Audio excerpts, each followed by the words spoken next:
We're back, another week, more mail, hopefully a smaller week this week because I'm expecting by the end of the start of next month we'll have a huge, gigantic haul.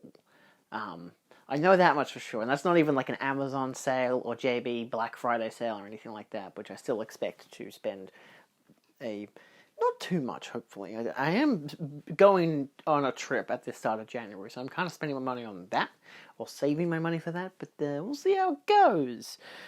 Alright, this is an interesting one. This one needs context. So I had done a video the other week talking about the best physical media stores in Australia, and someone very nicely referenced a store that's in Tullamarine, which is nearby the Melbourne airport. It's called the DVD Collection. Very strange name for a store, but it is in fact a store. So my partner lives about 20 minutes away from it, so I was like, well, I was already staying there for the weekend. I might as well swing by on a weekday, whatever, because they only have a certain amount of hours that they're open. So I drove there. And surprised them by showing up. I didn't say anything. I was expecting like an actual storefront kind of deal, but it's in a industrial area. You walk in and it's an office building. And the three people who were there were shocked to see a person come in. I was like, "Oh, do you guys do walk-ins?" And they're like, "I mean, yeah, we do, but it's just not very often." I was like, "That's all right." So they were very immediately welcoming and everything, which was great. They were wonderful. They showed me the ropes of the place, gave me the idea of what their whole thing is, because most of the stuff that they do is like selling on eBay and their website and whatever. They've also got a Facebook page, and it's mostly local Australian branded stuff that they have. They had so much stuff there, it was crazy. I didn't want to take videos or photos. I could have asked, hey, can I do a video of the place, but I didn't want to be rude or anything. So I'm like, I'm giving them a shout out here, because I did buy some stuff from them. They did have a small section of stuff that was imported in that basically some of it wasn't on the eBay store anymore because eBay's a bitch sometimes. But one of them, which is the one reason I went there, was there in person, which I asked about and I got, plus two other things. So we'll start with the one that has no relation to the actual reason I went there. It's fucking Pokemon. They had the metal pack for this. It's the first 3 movies, but this was a nice DVD pack, which you'd think, well, you could get the Blu-ray, the metal pack. But I did a look at the reviews, and it wasn't overtly fond towards the actual Blu-ray transfers, not to mention this came with all the special features, and by all the special features, I mean the 3 exclusive Pikachu shorts, 1 per film, which I did have on the Pokemon 2000 release, because I grew up with the Pokemon 2000 release on DVD, but not the 3rd or the 1st one. We never got either, which I was always disappointed by. So now I have them. Hooray! This is the Australian Region 4, I believe it is. This also has 2 audio options, including 2.0 and 5.1 Dolby Digital, which again, the Blu-ray was also a bit particular. It seemed to be only like a 2.0 mix. But this is just a really nice, set. It's got Pokemon at the top in gold. Pokemon movies won for a free gold edition, because it is the gold edition. And it sleeves out. I'm going to hope that the disc doesn't fall out, because the bonus disc actually did fall out initially, but that's okay. So it's got, you can see them there, silhouettes. You got Mewtwo, you got Pikachu on the back. You've got Lugia and Entei. So Entei over here and Lugia over here, all for each respective movie. Because so they do, it's old, so it's, even though it was brand new, it's clearly peeling off, so I'm going to be very careful with it. So you got the first movie with Mewtwo on the disc cover, if I can show it better. It's very reflective, isn't it? Lugia on the number 2000. Oh my god, it's peeling off. This is bad. I gotta glue this shit on. Entei here, and the Pikachu one with all the shorts over here, so yeah, anyway, I gotta remind myself to glue that back together. So, that was great. I just did the quick research and realized that there was a DVD set, and someone had it on eBay for $80, but then I found that they had 2 copies there, both in shrink wrap, and I was like, oh, I'll grab this one, and I got it for $65, which I was pretty happy with. Now, the reason I went there was, I'm still collecting many of the films that Lee had done commentaries or essays or something on. This being Lee Gambin, my friend who passed away earlier this year. And so I found out that Kino Lorber did DVD releases, and all of these releases I'm still trying to find are on eBay, all from the US, and it was like, really expensive, like $60 minimum for one Blu-ray. This one in particular, I could have gotten. This is made for each other. Could have gotten the Blu-ray for about $60 to $70 on eBay because it sucks. However, I found the DVD, which of course I'm not huge on DVD as a format, but it exists. I'm happy that it exists because this is the exact same fucking thing. It's a 2K scan, which is nice, so it's going to look decent despite, obviously, the limitations of a DVD. It is region 1, but so would the Blu-ray have been, and it comes with Lee's commentary. It does also come with the booklet, but the booklet is just an ad for a bunch of Kino Lorber stuff, so it does feel a bit weightier for that reason. But this was brand new, and it's shrink wrap, which is beautiful. So I'm really happy to get that. This is the second of 2 that I think he did with James Stewart in them, so it seemed the easiest way to get it. It was $30. I was happy about that. This is the one that was on the eBay store. The other one, which I was also trying to find on eBay, which someone was selling for $80, which was like, woof. And this is not straight 80. This is like, you know, like 20 to 30 USD plus shipping, which is extra USD, plus GST, plus all this extra shit, plus PayPal fee becomes like $80 to $90. And I'm like, I spent $20 on this, the DVD of Good Times, which is a Sonny and Cher film, the only film that they made. This one's a really, really interesting one for multiple reasons here. So firstly, it is a 4K scan, so yes, I would prefer to get the Blu-rays of these eventually. Lee's commentary and an introduction by, lo and behold, is that director William Friedkin? Yeah, it's an interview. I did not realize that Friedkin did a fucking Sonny and Cher film from, 1967. Which is crazy. It must have been a TV movie or something, because The Exorcist was a bit later, wasn't it? That was in the 70s, so he did this before he did The Exorcist, which is crazy. I don't have a Friedkin section anymore on my shelf, so I don't need to worry about putting this with it. But yeah, it's just nice, again, standard DVD. They had 2 copies there, which was great, so it made it easy to find. And yeah, so I mentioned to them how I was looking for ones that Lee had done releases, had worked on, and because they knew him. Did I establish that? Lee used to work there, not exactly at that store in Tullamarine, but they used to have a place in the city, and then they moved to Tullamarine. So I imagine once they moved, he decided, I'm going to go somewhere else, and went to Minotaur. That's my interpretation, at least, because that's where I met him, which was at Minotaur. So they knew him, talked very fondly of him. Of course, we all collectively miss him. But yeah, so they knew other releases that he'd worked on, including like Link and Godspell and whatever. They didn't have a copy of Godspell, but they had Link. But I had already gotten the 4K of Link in, so I was like, it's okay. I've got Link. Thanks anyway. I think they had another film that he'd worked on that I also had a copy of, so yeah.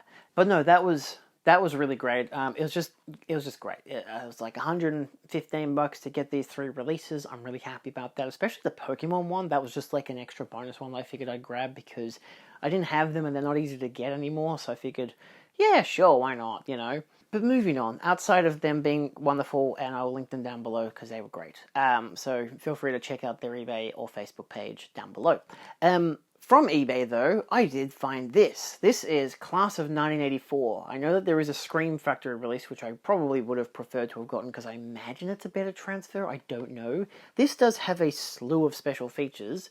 This one is a more difficult release that I found that is, again, part of my hunt for anything that Lee had worked on. This is from Glass Doll Films, which I had never heard of before. They technically still exist. Their Facebook page exists.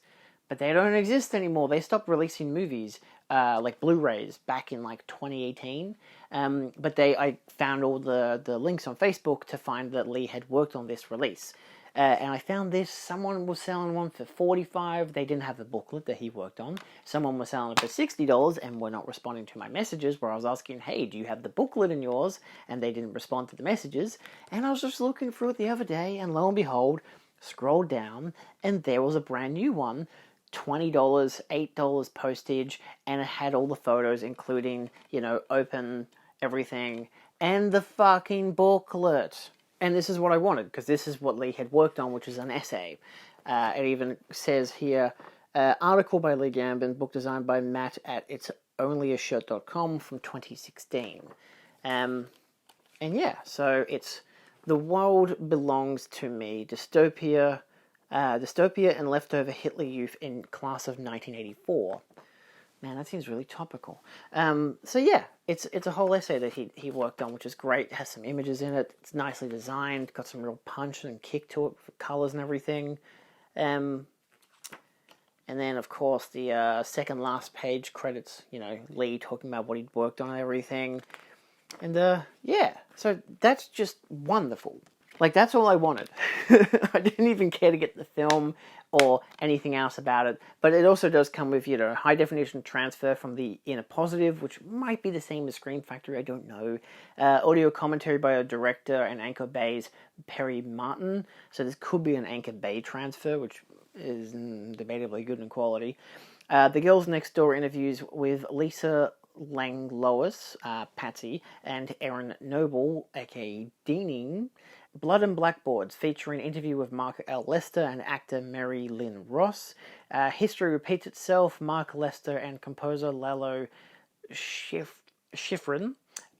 Do What You Love, interview with Perry King, TV and trailer spots, stills gallery, and collector's booklet. So it still has, as it says down there, a lot of extras. So it's a pretty healthy release. It's a really nice release. The art's really interesting. It really pops out. So yeah, this is my only Glass Doll Films Blu-ray. Technically, I also got this. It's hard to even contextualize this to a degree. I bought this for my grandfather for Christmas a couple years ago, and my dad has just previously visited my nan, because my pa passed away back in early October, and, she was, he got a bunch of DVDs that he'd lent her, and I guess there's a couple extras I haven't seen him since, so I don't actually know what the context is. I just saw this, I'm like, what the fuck is this doing here? I bought this for Pa. So, technically it's, I guess, mine now, but I don't know. I don't really care if Dad has it or I have it, either way, because I had bought it as a gift. I didn't expect it back, but at the same time I'm also like, well, for all the films I did buy them, I guess eventually I will be getting some of them back. I didn't buy them too many films, but, I think I bought Nan both Paddington films on DVD. That'll be a sad day when I get that back on DVD. Anyway, it comes with the making of They Shall Not Grow Old. I just figured, because Pa loved the war films and everything, and I know it's not exactly a war film, it's a documentary, but he, liked that stuff. I have no idea if he watched this, which sucks, because I'd have to ask Nan if she would even remember if he had watched it. But yeah, so it's interesting to have it in my possession again after 2 or 3 years of having, well, he had it and now he doesn't anymore because, well, he's dead, so who else is going to have it? Me, obviously, or Dad, technically, so take it or leave it, I'd say. Alright, we have more, which I didn't expect. I love when I do that. I film the first half of the video and I'm like, that's it, we're done. I'm not getting anything else in this week. Lo and behold, we got more. Obviously, Black Friday sales, but I do have some eBay stuff as well. But we'll start with the JB Black Friday sale. I got Trap on 4K. Yay! I love this movie. This movie was great. I'm disappointed that it doesn't come with a Blu-ray. I know all the special features and stuff are on the Blu-ray, but I always like just having that backup, just in case the 4K has a scratch or something, and I don't watch it until a year or two after I've bought it, and then it becomes a problem. This does have the special features of Setting the Trap, a new M. Night Shyamalan experience, Salika as Lady Raven, deleted scenes, and extended concert scene with Dolby Atmos, I think Dolby Vision. Yeah, Dolby Vision and Dolby Atmos. This one's really fun. If you love Shyamalan, like I do, this is a banger. I don't know, other people think it's a bad film. I think they're wrong. I think it's a very funny film. I think it's a masterpiece. Then we have one from Umbrella. So I got Trap for $27, down from $35, which was nice. Then we got the Chain Reaction, which I got for the same price. This is the limited edition release from Umbrella. It's one of their slipcover variants and whatever. Apparently an Australian film, which is always great. I know that the shot here is actually on the inside artwork as well, which I can't show because that shows actual nudity. So I will do my best to avoid showing that to the camera. But you do get this artwork on the inside, which is really nice.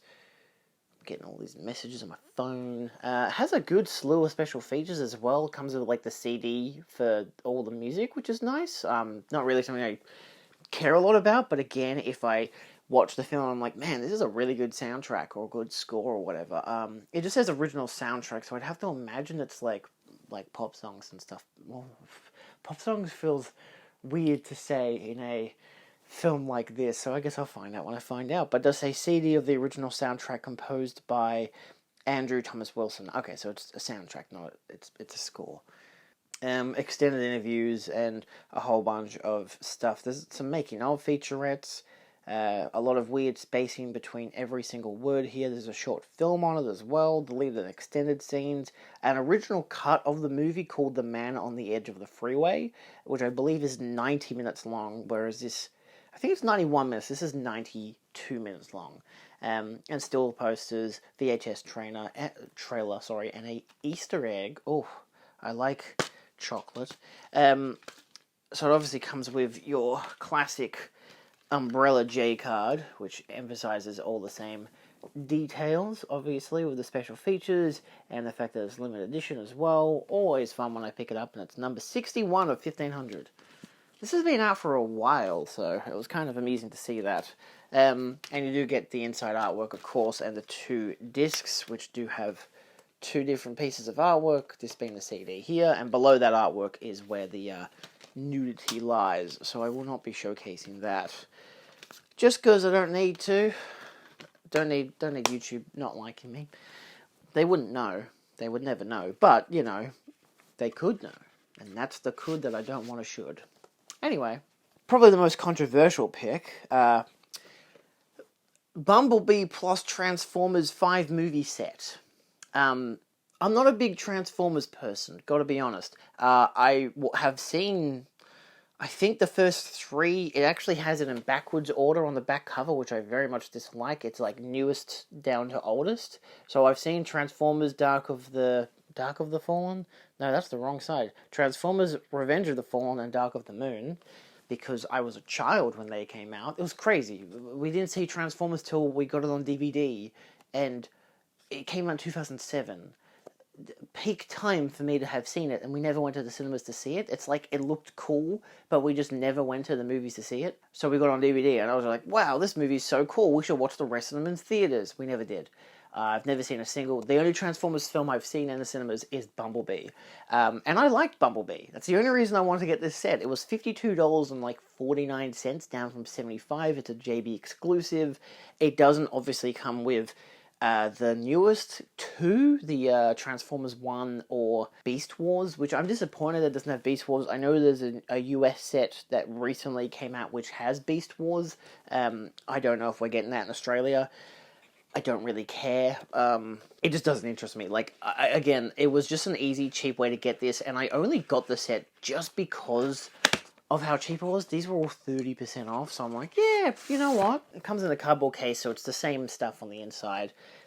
I don't mind the films. They're not great. They're great special effects feasts. If you love the Transformers films, I still think you'd have dismay against them. You got disc 1 of the first film, which I find hilarious because some of these come as 2-disc packs, because the bonus features are all on the second disc, with like hours of bonus features, like big breaking down documentaries on the first film and the second film, hence why it's disc 1 and disc 1. The only special features these come with is the commentary track of the director and I think some of the actors, or just the director. Of course, Michael Bay in this case. But I do have, which I got for about $2 or $3 from an op shop, the 2-disc set for the original Transformers film, the 2007 one, whatever, which comes with that second disc with all the bonus features, which is the only reason I got it. So I still have that, at least. I don't care for the special features of Revenge of the Fallen. I couldn't give less of a shit, even though, again, it's the same amount of detail. Dark of the Moon, Age of Extinction, and The Last Night, and Bumblebee. Yeah. To my knowledge, these last 3, the special features were mostly on the original discs, not on a second disc or anything. Most sets I've seen for the Bumblebee thing, the only multiple disc set is either the one that comes with a bonus DVD of the film or a 4K of the film. And I'm like, well, most of these were upscales anyway, so I figured I'll just get the Blu-ray set because I don't really need a 4K upscaled set for this, and honestly, who gives a shit? I can put this literally anywhere. I've got a whole section that's just obscurely annoying box sets like this, so I can go down there. Hooray! And then we get to eBay. No, this is Amazon. We have South Pacific, the Rogers and Hammerstein South Pacific. This is a musical, apparently. It's a Harry Connick Jr., you'd expect it.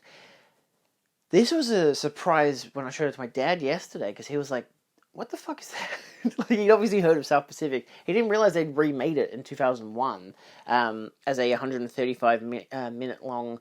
I think it's a film. It probably is a film. I thought it was like a TV miniseries because I'm pretty sure they did that as well. It's a Kino Lorber release.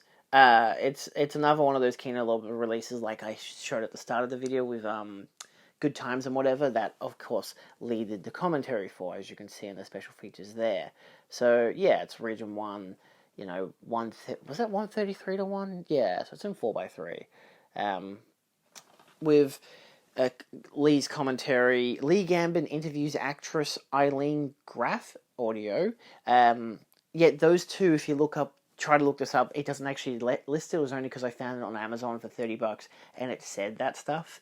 Deleted scene that includes My Girl Back Home, performed by Harry Connick Jr. and Glenn Close, on set with Glenn Close, and a behind the scenes look at the making of the movie and the South Pacific trailer. So it's just the interview and the audio commentary that I've got this for. So, yeah. But no, it's nice. Sure, I'm probably going to have a DVD selection of, like, Lee's stuff, just so I know that they're there, hence with Good Times and Made for Each Other, the Jimmy Stewart one. Then we get some Eurekas. This was Lost Weekend, because my dad was like, oh, you should get Lost Weekend. I haven't seen that film in a long time.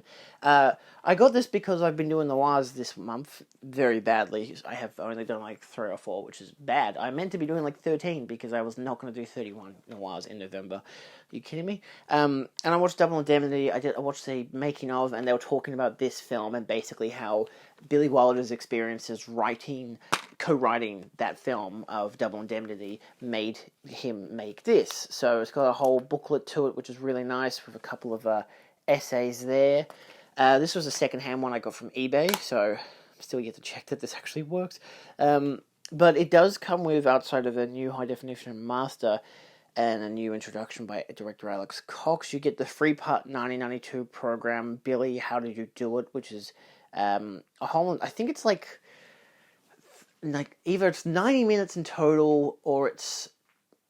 Yeah, I think it's 90 minutes. It might be longer. It's a 3-part documentary. It's also on the Double Indemnity 4K from Criterion, or the standard 4K if you get that. It's its own bonus disc, is just the documentary. So now I have 2 copies of the same documentary.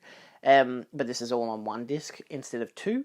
It has a radio adaptation for Lost Weekend, which features some of the same actors. And then a 36-page booklet featuring new essay on the film by critic and filmmaker David Cairns, a reproduction of the famous hallucination sequence in 3 forms, an excerpt from Charles R. Jackson's novel, an excerpt from Charles Brackett and Billy Wilder's screenplay, and a presentation of frames from the corresponding scene in the film, a vintage public service announcement by Seagrams about the Lost Weekend and the broader social dilemma of alcoholism, plus rare archival imagery. Holy shit. Definitely a hell of a way to get this. I got it for like $37 on eBay, which isn't great, but also not bad. I'm pretty sure it's not in print anymore. I don't know if I'll watch that for Noir, I don't think it's a noir. We also got this from Eureka. This is part of their Masters of Cinema line. It is I think a standard edition, but it still comes with, it's a special edition, so it still comes with a booklet. This I got because Lee did a video essay. He did a video essay titled Cats in Horror, a video essay by writer and film historian Lee Gambin. It's the only thing he worked on for this set, which I believe was in tangent with The Black Cat, of which I've seen The Black Cat and The Raven, but not Murders in the Rue Morgue. I'm sure I saw them on the Criterion channel quite a while ago. It has 2 discs, Murders in the Rue Morgue on 1 disc, The Raven and The Black Cat on the 2nd, and some essays as well, which is nice. You can never go wrong with some essays. And that great Scanavo limited edition case. I love this kind of case. really interesting that they've just piled this together. So I don't know what I'm even going to put this under when I put it on the shelf. If it comes up as Bela Lugosi on my Blu-ray.com app, because it's like Bela Lugosi in the adaptation of Edgar Allan Poe's blah blah blah blah blah, then maybe I'll put it under Bela. But because it says Murders in the Rue Morgue, The Black Cat, and The Raven, I don't know. It's going to come up under Murders in the Rue Morgue most likely, which is the one that I don't remember the name of because I haven't seen it. So yeah. So you got any trouble with multi-packs like that? Also got Criss Cross. This was from eBay with the Bela Lugosi one. Another one that Lee did work on, which I do have another one coming from the same people, but they shipped these two separately with tracking, and the other one without tracking. So the other one hasn't come in yet. I don't know where it is. It shipped 3 days earlier. It's concerning. So what does this have regarding Lee? So it has an audio commentary by Lee and actress Rutanya Alder, who has also done other commentaries with Lee that I have on previous Blu-ray releases. Plus an audio commentary by film scholar Adrian Martin, Playhouse radio adaptation, theatrical trailer, isolated music, collector's books, including new writing by film historian Kat Ellinger, an essay by Adam Batty, alongside rare archival material. Always good stuff. You know, your general gist of stuff. Always love it. Good. Kat Ellinger's great. Burt Lancaster, you know, can't go wrong. Well, I said I'd get this in. We got Pursuit, which just came in the mail today. Kino Lorber release, one of those that has Lee's commentary on it. I spent way too much on Amazon for this, but it went out of print immediately after. And then it didn't. It came back for like $1 cheaper, so, I don't know. It also has, the commentary also features comic artist / writer Tristan Jones. So it's Lee and Tristan Jones doing this commentary with a new 2K master. Very nice. To top this off, we have stuff from Imprint. The first one here, I was really hoping to get from their website during their Black Friday sale, but it's sold out because this site was loading so slowly. I got Georgia, part of the 30% off sale from JB. This was $21 in the end, down from $30, so I was pretty happy about that.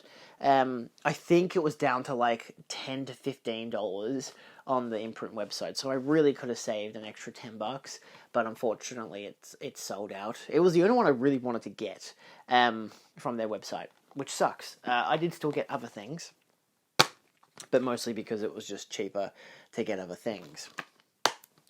So you get a 2K scan of the original negative, you get an audio commentary by film historians Brian Reisman and Max Every.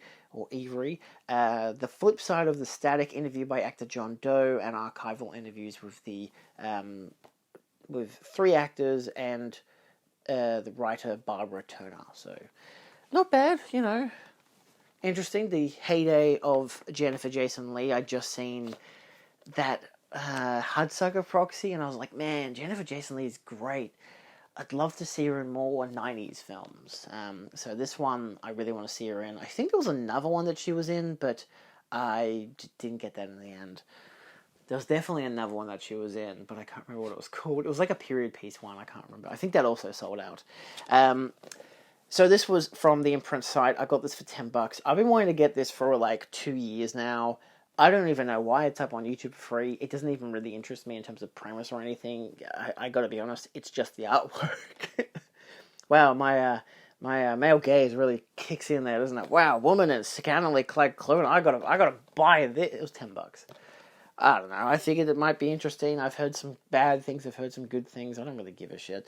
2K scan of the film, or audio commentary by film historians Lee Pfeiffer and Paul Scrabo, and film professor Lucy Bolton on Anne Margaret, which is great, like Anne Margaret. Well, if you want that extra male gazy stuff, there you go.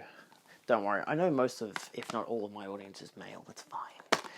There's no real commentary to the aspect, if you get what I'm saying. Anyway, yeah, I don't know. I figured because it was $10, it was going to sell out. I wanted to buy it.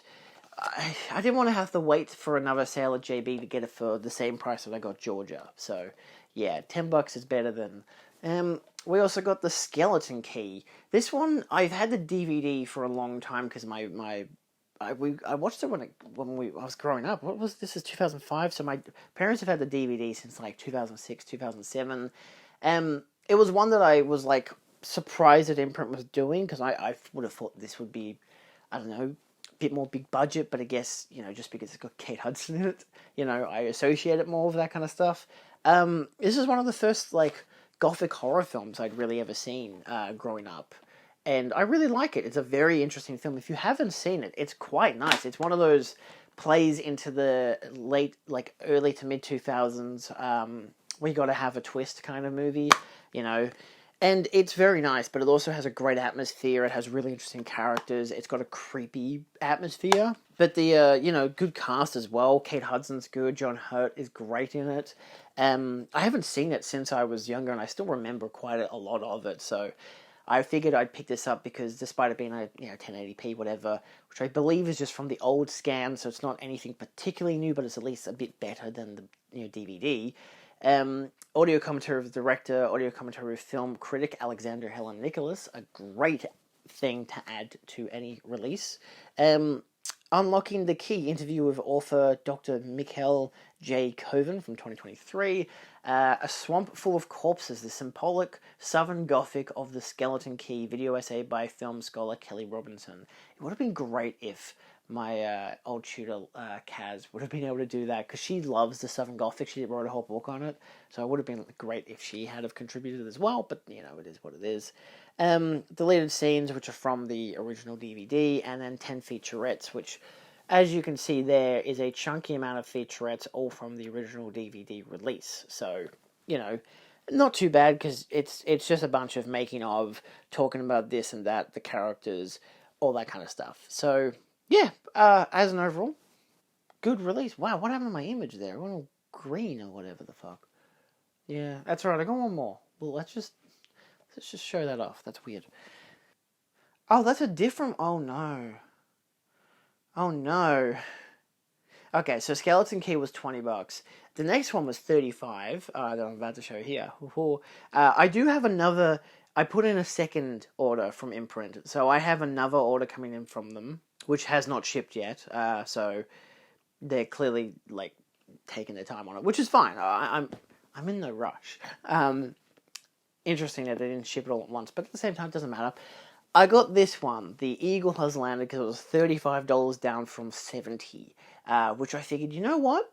It's got a good cast. It's a nice hard case set, it's one of those more classic kind of, hey, we're going to take down those Nazi guys, the, I don't know, the Americans, is that what they call them now? Anyway, I'm joking, of course. Nice image on the back when you take off the little, pamphlet, piece of cardboard. Let's open it up. So you have your little piece of cardboard, which emphasizes both the two different forms of artwork, as well as the fact that there's a theatrical cut and the extended cut. So I like that they've got both available. Great 2-disc element to it. We have the theatrical cut with some really nice artwork. Really nice artwork. I love when they do this kind of stuff. Imprint doesn't need to do this. They could easily just do a standard version, but this is the kind of times where I really like when they go overboard with these hard case sets. Yeah, I don't know. Sure, why not? This looks like he's an image from, the Bridge Too Far or whatever it is. He must have done both of those films back to back, because that just looks like him in A Bridge Too Far. But you get a good amount of special features again, with audio commentary, Kim Newman on The Eagles Landed, magnificent cinema discussion about the film, the making of, actors and action, and the Eagle Has Landed, the sets and the props. So you get 2 featurettes, basically 3 featurettes, and some conversations on it, which is nice. And I wonder, because I haven't actually looked at the back of this one either, which is the extended cut. It just says extended cut, no specific emphasis on why it's an extended cut. This is also 1080p. They're both presented by ITV Studios, so I don't know whether the transfers are good or not. This also has an audio commentary on it. Then you get a Eagle Has Landed revisited featurette, looking back, interviewing about the film's writer, ATV Today on location, vintage featurette, on location in Norfolk, on location interviews, photo galleries, and film night location report. So that's, not too bad. Again, it's Robert Duvall on the inside artwork there. It's worth noting that the theatrical cut is 2 hours and 15 minutes, whereas the extended is 2 hours and 31, so it's 16 minutes longer. Both in 1080p, 235:1, LPCM, 2.0 mono for, I think, the theatrical cut, and stereo for the extended cut, which is interesting. And then English language with optional hard of hearing English subtitles. So, yeah, not bad. Anyway, that's it. Thanks for watching. See you guys next time, where I'll probably get the other Imprint stuff and the Amazon sale Black Friday stuff coming in. Oh, God. Alright. Ciao, ciao.